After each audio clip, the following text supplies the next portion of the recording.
Welcome student. Starts with the second class, which is a high saline or the loop diuretic. This high saline or the loop diuretic, there is example of the furosemide, bumetanide and the ethacrenic acid.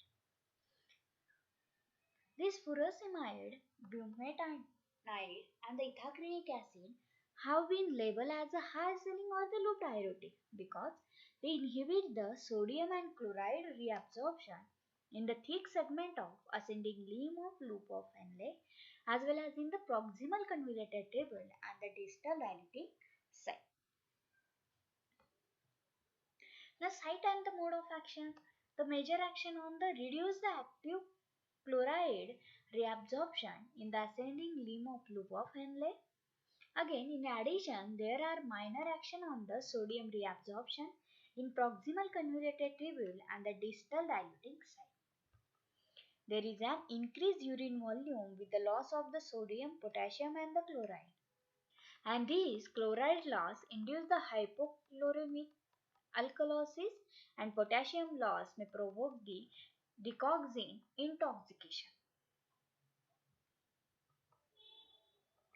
Next one is the action these loop diuretics can cause the decrease the renal vascular resistance and increase the renal blood flow.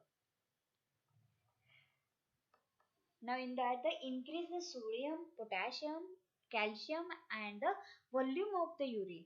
Now in the thiazide diuretics only decreases the calcium level, increases the sodium, potassium and volume of the urine.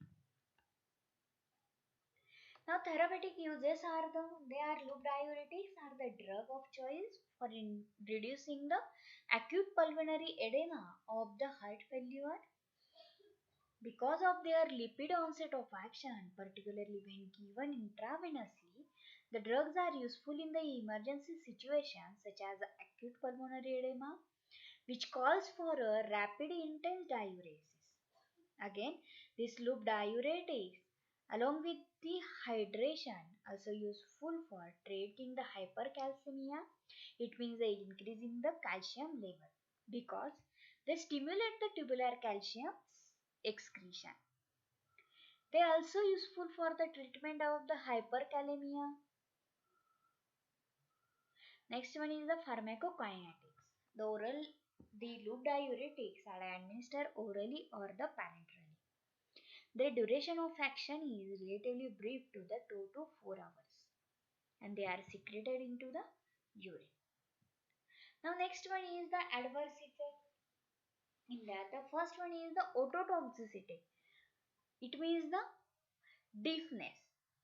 Hearing can be affected adversely by the loop diuretics, particularly when used in the conjunction with the aminoglycoside antibiotics, and the permanent damage may result with the continuous treatment. Again, this ethacrenic acid is the most likely to cause the deafness. These are the ototoxicity. Next one is the hyperuricemia, in that the furosemide and the ethacrenic acid compete with uric acid for the renal and biliary secretory system. They blocking its secretion and thereby causing or exacerbating gouty acti. All of you know what is meant by the gout. Gout is the formation of the urate crystal. Next one is the acute hypovolemia. In that, the loop diuretics can cause a severe and rapid reduction in the blood volume with the possibility of hypotension, shock and cardiac arrhythmia. This hypercalcemia may occur under this condition. Next one is the potassium depletion.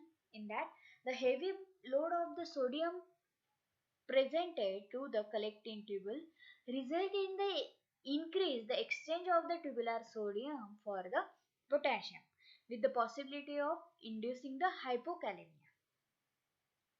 It means that decreases the potassium. The loss of the potassium from the cell in exchange of the hydrogen leads to the hypokalemic alkalosis, and this potassium depletion can be averted by use of the potassium sparing diuretics or the dietary supplementation with the potassium. Next one is the hypomagnesemia. It means again that decreases the magnesium level.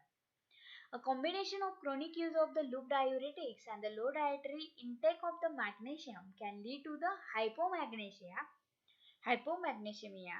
particularly in the elderly. This can be corrected by the oral supplementation. These are total of the high saline or the loop diuretics.